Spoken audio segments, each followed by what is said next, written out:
नमस्कार मित्रांनो.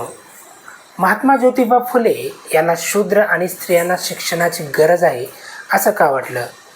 यामागे त्यांच्या आयुष्यातील अनुभव, समाजातील अन्याय आणि त्यांची प्रगत विचारसरणी हे मुख्य कारण होते का?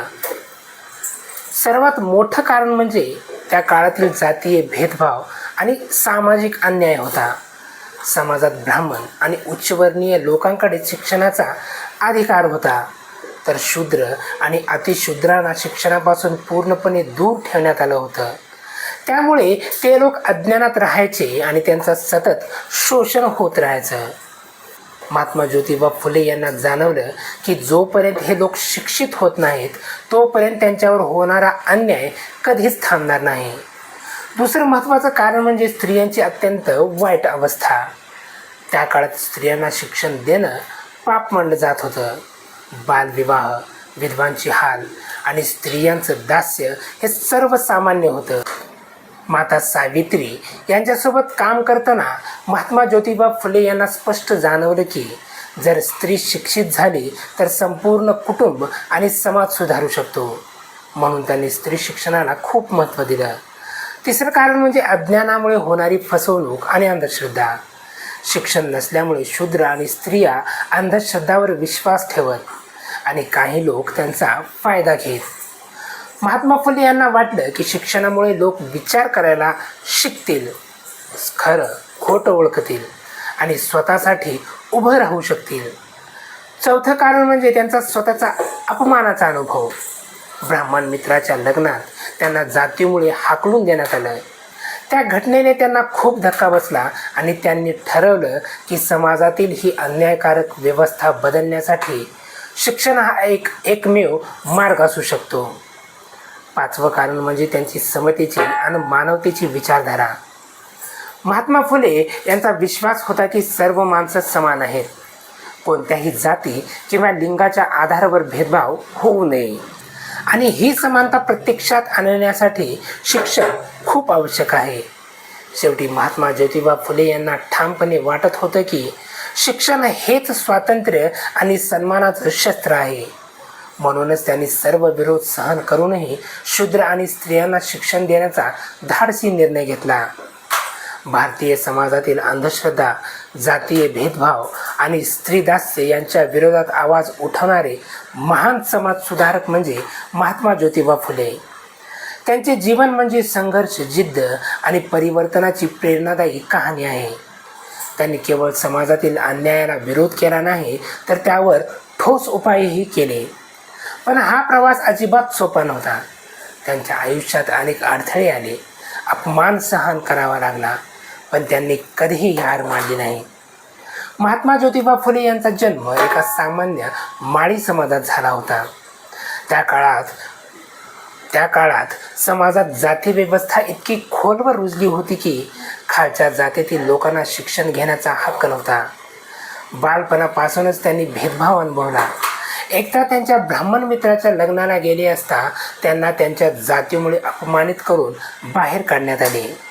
हा प्रसंग त्यांच्या आयुष्यातील टर्निंग पॉईंट ठरला. त्याच दिवशी त्यांनी ठरवलं या अन्यायकारक व्यवस्थेला बदलायचंच. शिक्षण हेच समाज बदलण्याचं सर्वात मोठं साधन आहे हे त्यांनी ओळखलं. पण त्या काळात स्त्रियांना आणि शूद्रांना शिक्षण देणं म्हणजे मोठा गुन्हा मानला जात होता. तरीही त्यांनी हार मानली नाही. त्यांनी स्वतःच्या पत्नीला म्हणजे सावित्रीबाई फुले यांना शिक्षण दिलं. सावित्रीबाई पुढे भारतातील पहिल्या महिला शिक्षिका बनल्या. जेव्हा त्यांनी मुलीसाठी शाळा सुरू करण्याचा निर्णय घेतला तेव्हा त्यांना प्रचंड विरोध झाला होता. लोकांनी त्यांना समाजद्रोही म्हणलं, घराबाहेर काढलं, त्यांच्यावर दगडफेक झाली, शिवीगाळ केली गेली. सावित्रीबाई फुले शाळेत जाताना ब्राह्मण समाजातील काही लोक त्यांच्यावर चिखल शेण टाकायचे, पण त्या खचल्या नाहीत. त्या 2 साड्या घेऊन निघायच्या. एक शाळेत पोहोचल्यावर बदलण्यासाठी ही त्यांची जिद्द आणि शिक्षणाबद्दलची निष्ठा दाखवते. महात्मा ज्योतिबा फुले यांना स्वतःच्या वडिलांचाही विरोध सहन करावा लागला. समाजाच्या दबावामुळे त्यांच्या वडिलांनी त्यांना घराबाहेर काढलं. पण या सगळ्या अडचणींना न घाबरता त्यांनी आपलं कार्य सुरूच ठेवलं. त्यांनी आणि सावित्रीबाईंनी मिळून 1848 साली पुण्यात मुलींसाठी पहिली शाळा सुरू केली. हा भारतीय इतिहासातील क्रांतिकारी क्षण होता. फुले दाम्पत्यांनी केवळ शिक्षणावरच लक्ष दिलं नाही, तर समाजातील विधवा स्त्रियांच्या समस्यावरही काम केलं. त्या काळात विधवांना खूप त्रास सहन करावा लागायचा. त्यांनी बालहत्या प्रतिबंधक गृह सुरू केलं, जिथे अनाथ आणि विधवांच्या मुलांची काळजी घेतली जायची. त्यांनी स्वतः एक ब्राह्मण विधवेचा मुलगा दत्तक घेतला. हे त्यांच्या समतेच्या विचाराचं मोठं उदाहरण आहे. त्यांच्या विचारांना विरोध करणारे लोक खूप होते, पण त्यांना साथ देणारेही काही लोक होते. त्यांनी सत्यशोधक समाजाची स्थापना केली. या संस्थेचा उद्देश होता सत्याचा शोध घेणं आणि समाजातील खोट्या परंपरांचा विरोध करणं. त्यांनी जातपात, अंधश्रद्धा आणि अन्याय याविरोधात जनजागृती केली. महात्मा ज्योतिबा फुले यांनी त्यांच्या लेखनातूनही समाजाला जागं केलं.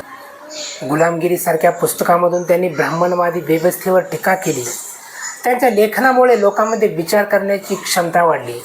त्यांनी लोकांना शिकवलं, शिका, संघटित व्हा आणि संघर्ष करा.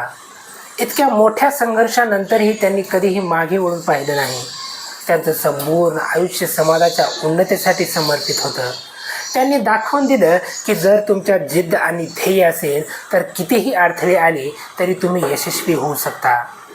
आज आपण ज्या शिक्षणाचा आणि समानतेचा लाभ घेतो त्यामागे महात्मा ज्योतिबा फुले यांचं मोठं योगदान आहे.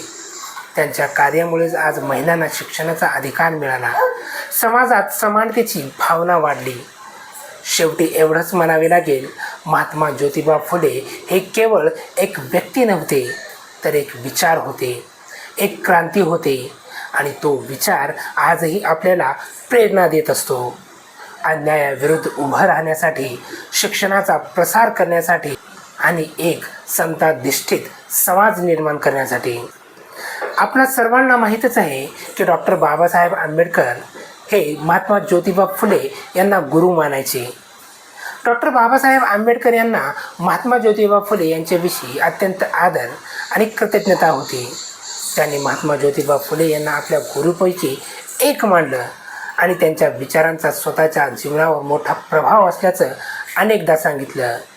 डॉक्टर बाबासाहेब आंबेडकर यांच्या मते ज्योतिबा फुले हे भारतातील पहिले खरे समाज क्रांतिकारक होते, ज्यांनी शूद्र, अतिशूद्र आणि स्त्रियांना शिक्षण देऊन समाज बदलण्याची सुरुवात केली.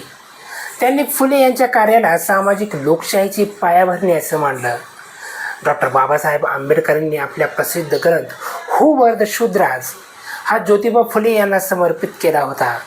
यावरूनच दिसून येते की ते महात्मा ज्योतिबा फुले यांना किती मोठ्या स्थानावर ठेवत होते. त्यांनी महात्मा ज्योतिबा फुले यांना आधुनिक भारताचे महान शिक्षक, great teacher of modern India असंही संबोधलं. डॉक्टर बाबासाहेब आंबेडकर यांना विशेषतः महात्मा ज्योतिबा फुले यांच्या 3 गोष्टी खूप महत्त्वाच्या वाटत होत्या. पहिली म्हणजे शिक्षणावर दिलेला भर. महात्मा ज्योतिबा फुले यांनी शिका हा संदेश दिला, जो पुढे डॉक्टर बाबासाहेब आंबेडकरांच्या शिका, संघटित व्हा आणि संघर्ष करा या विचारात स्पष्ट दिसतो. दुसरे म्हणजे जाती व्यवस्थेविरुद्ध लढा. महात्मा फुले यांनी ब्राह्मणवादी व्यवस्थेवर टीका करून समाजात समतेचा विचार रुजवला, जो पुढे डॉक्टर बाबासाहेब आंबेडकरांनी अधिक व्यापक पातळीवर नेला. तिसरे म्हणजे स्त्री शिक्षण आणि स्त्रीमुक्ती. फुले दाम्पत्यांनी सुरू केलेल्या स्त्री शिक्षणाच्या कार्याला बाबासाहेब आंबेडकरांनी पुढे चालना दिली. एकूणच डॉक्टर बाबासाहेब आंबेडकर यांच्या दृष्टीने महात्मा ज्योतिबा फुले हे केवळ समाजसुधारक नव्हते, तर ते समता, शिक्षण आणि मानवमुक्तीचे मार्गदर्शक होते. त्यांनी दाखवलेला मार्गच पुढे डॉक्टर बाबासाहेब आंबेडकरांनी अधिक शक्तीने आणि व्यापकतेने पुढे नेला.